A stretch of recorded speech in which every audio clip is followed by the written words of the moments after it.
story. This is your story, and this is my story.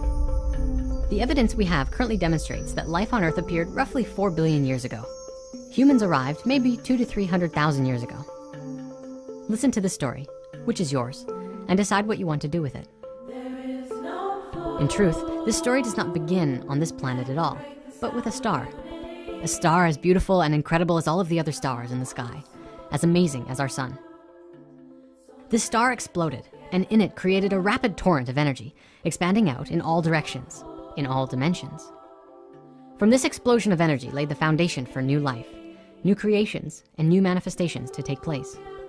One such manifestation was our solar system and all of our planets.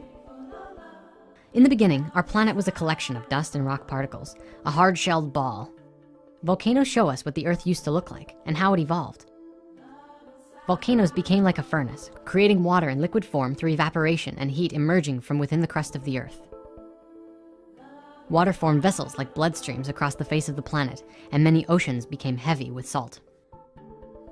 The mineral and rock formations within the Earth gave a means for crystals to form.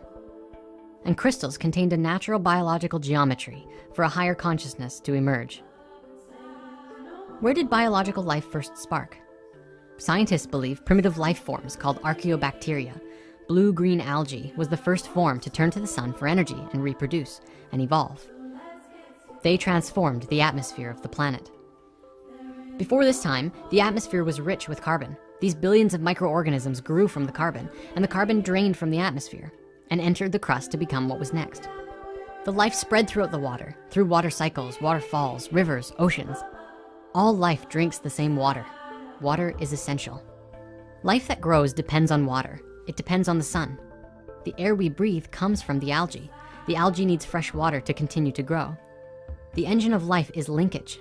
In life, everything is connected. Water and air are one. Sharing is everything. In nature, everything is shared. Coral is formed from algae and shells coming together, which provide homes for more fish and other life. Trees took a very long time to grow. They reach upwards towards the sun and are perfect statues, as if striving towards higher truth. They have the power to capture life's energy from the sun, turning it into vegetable, wood, and other living matter. From that, new soils are formed. Earth relies on a balance. Every being has a role to play. Every species exists in cooperation and harmony with another species. And this harmony is not easily shattered. Everything is used in nature. Everything has a purpose. How many species are there that we know of?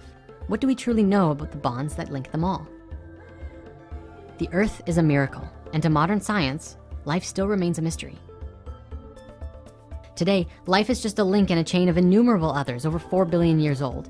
And within just a pinprick of that amount of time, we, the Homo sapiens, with our tremendous brains and nearly limitless potential, have disrupted that balance completely. What this means is that there's something really magnificent and fantastic about us. And we may have dropped the ball a bit. Humans appeared on this planet several 100,000 years ago, and we have transformed the face of the planet. There are many stories about how it happened. Nobody knows for sure. The ancients speak of sky people who came down and began inhabiting the lands, of lost civilizations and cities which functioned more in tune with themselves. These records come from our ancestors nearly 6,000 years ago, which today we believed was our first civilization. Regardless of where we came from, we can see what has happened since we have arrived. This is what we're going to look at. We're going to do it in short form because it's really depressing. So just bear with me while we go through this. We have taken control of every species of life, of all lands, and turned it for ourselves. We took control of animals to help discover and conquer new territories. We subjugated the growth of plants, calling it agriculture. From that spawned cities and civilizations, eliminating the need to migrate around and scavenge for food. Now, it was in our backyard. But that wasn't enough. We needed more. We tapped into the energy deep within the earth, pockets of sunlight captured in millions of years worth of coal, gas, and oil. And we have seen more change within 50 years than in the last 13,000 years combined. And not all of it is good. Cities like New York and Los Angeles are symbols of the exploitation of oil and the resources that we have forcibly extracted. There aren't many farmers left, and the industrialized farming actively poison our foods with pesticides, which in turn poisons us. Don't believe me? Just ask the food workers wearing radiation suits. But how can all of the food demands be met without concentration camps of cattle, where not a blade of grass can grow? Instead of grass, trucks haul in grain that is fed to the cattle to become meat to stuff our faces. Houses are cloned, copied, and standardized, wiping creativity off the map. Everywhere, machines dig, rip, bore, and tear into the earth, faster and faster, without any regard for the millions of years worth of what Mother Earth has been creating. Excessive mining will soon exhaust all of the planet's reserves. 100 millions of metric tons of fish have been exhausted. Most large fish have been fished out of existence because they no longer have time to reproduce. Globally, water levels are falling. Places like Las Vegas are the biggest consumers of water in the world, where in other places they have none, and women dig aquifers day after day. Deforestation tears up the earth to make way for new factories. In some places, deforestation is a last resort for survival.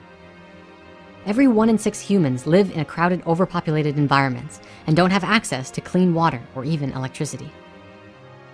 The current plan, it seems, is to pick every pocket of sunlight and use it all up until there's none left. Even heating the tar sands in Canada is getting consumptuous. The way we burn fuel pumps carbon back into the atmosphere, upsetting the Earth's climactic balance as well. How long can this mirage continue? How long can we continue to fool ourselves into thinking that we can survive on this Earth that we're creating? This is our home. It is our responsibility to ourselves and to everything else on this planet to correct the mistakes that we've made. Now, I'd like to make something clear about what's just been shared. What we've been looking at, the poverty, the water levels, the exploitation of oil, and raping Mother Earth's body for anything that we can get our hands on. Well, this is often looked at as the cause of what's going on. In truth, this is the result. This is what we've created as a result of what's going on. So what's really going on? This is something we've looked at before in spirit science. This vibe that often feels like a gnashing, gnawing, tearing apart feeling. It feels like it's happening inside ourselves, and most of us don't have any idea of what it is. It's the separation and all of the stuff that comes from it. The fear, the anxiety, the I'm not good enough, the I want to have power over you.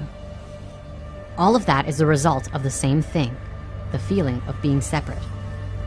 The illusion that you are separate, and the fear and the hurt that comes along when you think that you are alone. You are not alone. We are not alone. It's time that we recognize that we are the power. We are the planet. We are the ones to create the new world for ourselves. It's not up to someone else. It's not something we need to vote on. It's not even something that we need to wait to do. It's a space that we can come from, a space that we can come to within ourselves. All of the problems of the world could be fixed overnight if everyone could come from that space. In the current world, we lie to ourselves and each other all the time. We tell each other that we can't do it, that we're not good enough. When we lie, every action we take is in defense of that lie. Until we can come to a space where we are honest with ourselves, then we can start to be real with ourselves. When we come from that space, we can come to the table with something new. A new space that says, okay, what's going on? How can we fix it?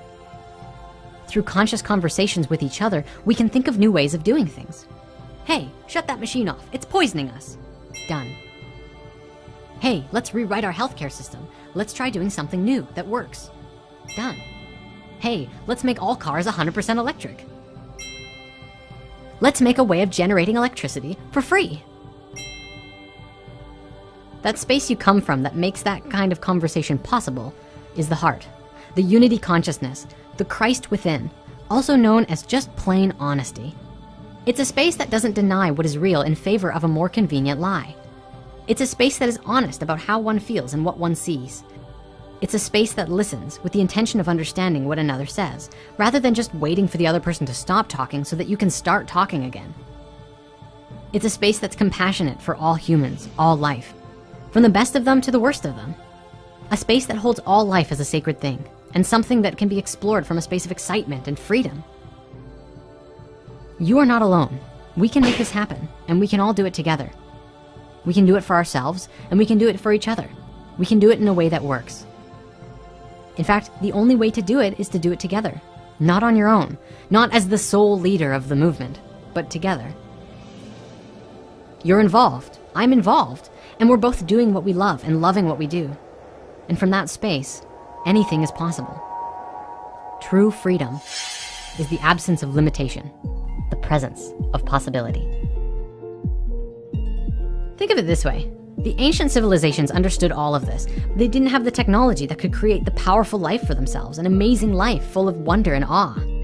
See, today we have all that technology to be able to do that, but none of the awareness of how to make it happen. It's very much Fibonacci. With Fibonacci, we take what we had previously and what we have now and add them together. We take the best of both worlds, the technology and the awareness, and we put them together. It's the natural way of doing things, so that we exist in abundance, exist in growth, exist in harmony, just like the rest of nature. It's by design.